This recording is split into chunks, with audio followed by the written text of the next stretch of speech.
ተገኘ። ደስታውን መቆጣጠር አቃተው።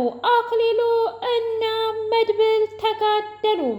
ሰገን እንዳጋጣሚ ከቤት ስትወጣ በር ላይ ደረሰችባቸው። ማመን አቃታት።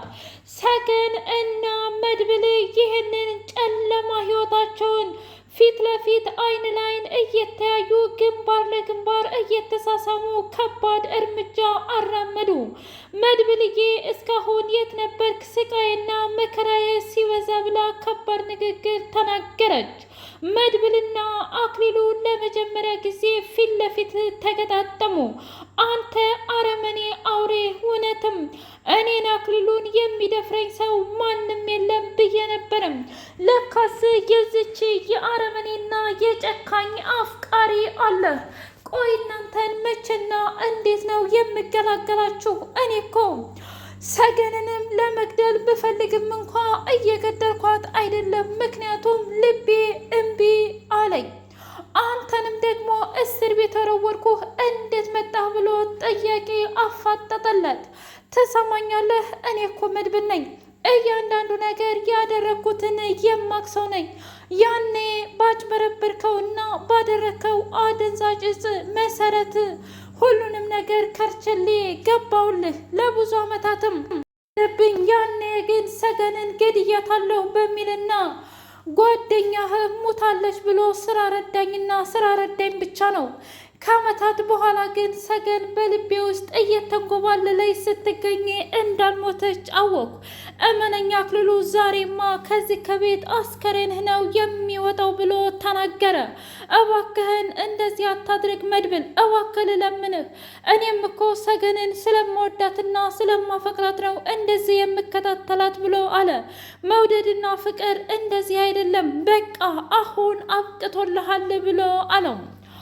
አክሊሉ በከባዱ ተቀጥቅጦና መሬት ላይ ተዘርሮ ሲያዩት ኤፍራታ እንዲሁም ደግሞ ሞገስ እንዳጋጣሚ መጡና ምን እየተካሄደ ነው? እባክህ አክሊሉ ንቃ፣ ደንበኛም ሆነሃል እኮ ይሄ ሰውዬ ነፍሱን አያውቅም እያለ ብቻውን ማውራት ጀመረ። ኤፍራታ ወደ የት ይዘነው እንሄድ? ወደ ሐኪም እንውሰደው እንዴ ብላ ስትል አይ ሆስፒታል በፍጹም አይሆንም ብሎ አለ። ምን እያልክ ነው?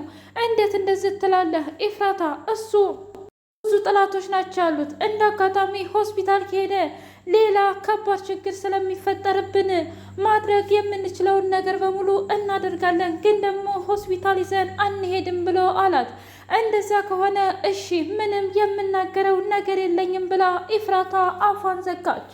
መርዞ መጣና ይገርማል፣ ለካ እሱም በሰው መደብደብና እንደዚህ ስቃይ ይደርስበታል እንደ ብሎ ሲለው መርዞ ሞገስ በመርዞ ንግግር ሳቀና ምን እያልክ ነው መርዞ? ሁሉም ሰው እኮ የራሱ ጥላት እንዲሁም የሰው ጥላት አለበት። ታዲያ በዚህ ይቀለዳል እንዴ? እንደዛ ከሆነ የማይሰማኝ ከሆነ ለምን አልደበድበውም? አየ ወንድ ልጅ ተበላሸ እያለ መርዞ በጣም አካበደም። አፋፍሰው ቤት ካስገቡት በኋላ አምላኬው ይህንን ያደረገው መቼም መድብል ነው። ደግሞ ቅጽበታዊ ነው እንጂ መድብል አስቦበትና አቅዶበት አይመስልም። አሁን ሆስፒታል ይዤው ልሂድ ወይስ ደግሞ እዚሁ ቤት እንዳገግም ላድርግ? ምንድን ነው የማደርገው? ዛሬ ነው አንድ እድል ያለኝ ብሎ አለም ሞገስ። እንግዲህ እና መድብል እባክህን ልጅቷን እናድናትና ፋይሉን እንጠይቃለን ልለምንህ ብሎ ሲል ሞገስ ለብዙ ጊዜ የለፋሁበትና እናንተን ሁሉ የደበቅኩበት ቤት እኮ ነው። መድብል እንዴት እንደዚህ ትላለህ?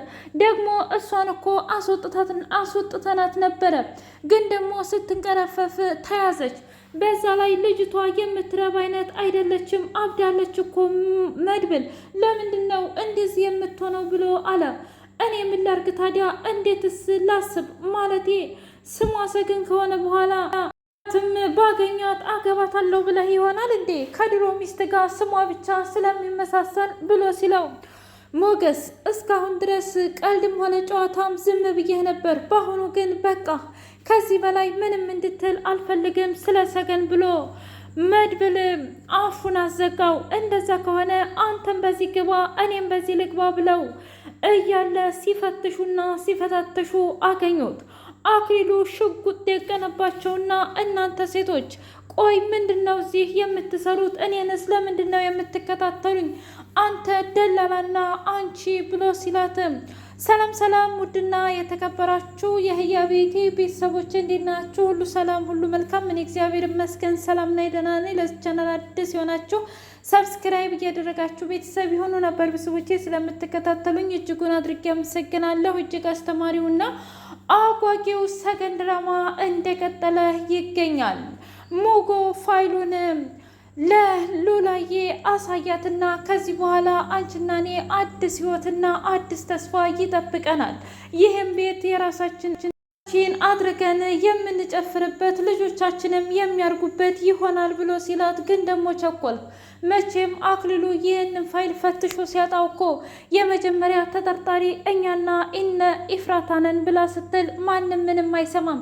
በዛ ላይ ደግሞ አክሊሉ እንዳወራው ነው እንዳወራ ነው እንዴ? እስኪ ንገሪኝ። ዛሬ እንኳ እንደዛ ቀጥቅጦ ከመሬት ላይ ሲዘርረው ምንም አልመሰለውም። አየሽ፣ ስለዚህ መድብልም ለራሱ ጀግና ነው።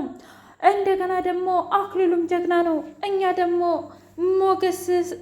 ደግሞ መድብል ስላለን ምንም ችግር የለውም። እባክሽ ሉላዬ ብሎ እቅፍ አደረጋት። ግን እስኪ አንድ ጥያቄ ጠይቅ ሙጎ። ጠይቅኝ፣ ምን ችግር አለው? ማለቴ መድብል የማያገባው ለምንድን ነው ብሎ አላት። እኔ አላውቅም፣ እውነት ለመናገር ምንም አላውቅም። ምክንያቱም በጣም ችግርና እንዲሁም በጣም የተብዛዛ ነገር ስለሆነ ነው። እና ሚስቱን ንግግር ተናገረው። እባክሽን ከዚህ በኋላ በቃ ሉላዬ አሁን ተይው። ለማንኛውም እኛ መድብል ስላለን እድለኛ ነን። እሱ ደግሞ የማያገባው ሚስቴን ገድያታለሁ በማለት የተነሳ ነው። ታውቂያለሽ፣ በጣም ብዙ ሴቶችን ሞክሮ ነበር፣ ግን ደግሞ ሊረሳት አልቻለም ብሎ ሲላት፣ ይገርማል የእሱ ልብ ግን ለካ ማፍቀርም መውደድም በጣም ብዙ ነገር ያደርጋል ብላ አለች። አይ ልክ እኮ ነሽ፣ እውነት ለመናገር ፍቅር በጣም ያሳብዳል ብሎ ሲላት፣ እኔ ምልህ ግን አንተ ለምንድን ነው እንደዛ ያደረግከው? መቼም እኔን እኮ አልጠበከኝም። በዛ ላይ ከብዙ ሴቶች ጋር እባክሽ ሉላዬ፣ እሱ እንደማይወራና እንዲሁም ነውር እንደሆነ ነግሬሻለሁ። አሁን አንቺና እኔ ተሳስበን የምንኖርበት አንድ ላይ አይመስልሽም እንዴ? እስከ ዛሬ ድረስ እኮ ብቻችንን ተሰቃየን። ነይ ልቀፍሽ ብሎ እቅፍ አደረጋት። አንተ ልጅ ኧረ ተው እባክህ መርዞተው። ቆይ አንተ ወንድ አይደለህም እንዴ? ተነስና እንዴት አደርክ በለው እስኪ ብላ ስትል፣ ማንን ነው ምለው? ማንን ይመስልሃል? ያው መቼም ማታ አክሊሉ ተቀጥቅጦ ስለተዘረረ ነዋ። በፍጹም አላደርገውም። እሺ ኢፍራታ፣ እኔ ምን አገባኝ? ምን ማለት ነው? ቆይ አንተ በስርዓት በጧት እንኳ ስራ መሄድ አትችልም? አንቺስ ቢሆን ልክ እንደ ትክክለኛ ሚስት መች በጧት ተነስተሽ ቁርስ ታቀርቢልኝና የራስን ሲቆርስ አያሳንስ ይባል የለ አባባሉ። አሁን ሂጅልኝ ከፊቴ ጥፊ ብሎ ኢፍራታንም አባረራት።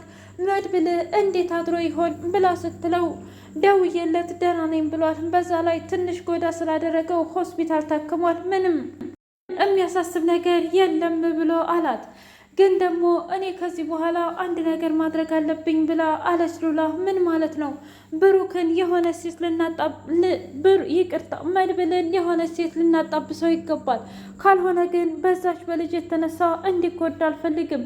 እኛ እኮ እንደ ወንድማችን ነው ታውቃለህ። እኔን ሲመክረኝና አንተን እንዳልተውህ በጣም ብዙ ነገር ሲያደርግ ግርም ነው የሚለኝ ሞገሴ ብላ ስትለው፣ እኔም እኮ ደስ ይለኛል እንኳን እኔ ብሩክ ምሳሌ ሳትቀር። አረ ቅድስቴም ሁሉም ሰው ቢሆን እሱ እንዳገባና እንዲወልድ እንፈልጋለን፣ ግን እሱ አይፈልግም። እባክሽ ይህንን ርዕስ ተይው፣ እሱ ፊት ራሱ እንዳታወሪ ብሎ አላት። እንደዛ ከሆነ እሺ እኔ ምንም ነገር አልናገርም ብላ አለች። አክሊሉ ዛሬ የመጨረሻሽን ጥይት ትጠጫለሽ እና ማን የረዳሽ ብሎ አላት። ምን እያልክ ነው? ቆይ አሁን ነጋ እንዴ ጥይቱን የምጠጣው? ሲቀጥል እኔ ማንም አልረዳኝም አልኩ እኮ። እስከ ዛሬ 10 ዓመት ሙሉ መቼም ይህንን ቤት እያጠናሁ መስሎኝ የተቀመጥኩት። እናም በራሴ ጊዜ ወጣሁ፣ በራሴ ጊዜ ደግሞ ተይዤ ገባሁ። እባክህ አክሊሉ የማይሆን ጉድጓድ ባትቆፍር ጥሩ ነው፣ ምክንያቱም በጉድጓዱ አንተ ልትገባ ስለምትችል ብላ አለችው። እኔ አክሊሉን ማንም ደፍሮኝ የማያውቀውን ትናንትና ማታ ተደፍሬ እናም ቀጠቀጠኝ ብሎ አላት። በጣም ስትስቅ በጥፊ ሲልሳት ሞገስ አየሽ፣ ይህ አረመኔ እየመታት ነው። ደግሞ ምን ብለው ይሆን?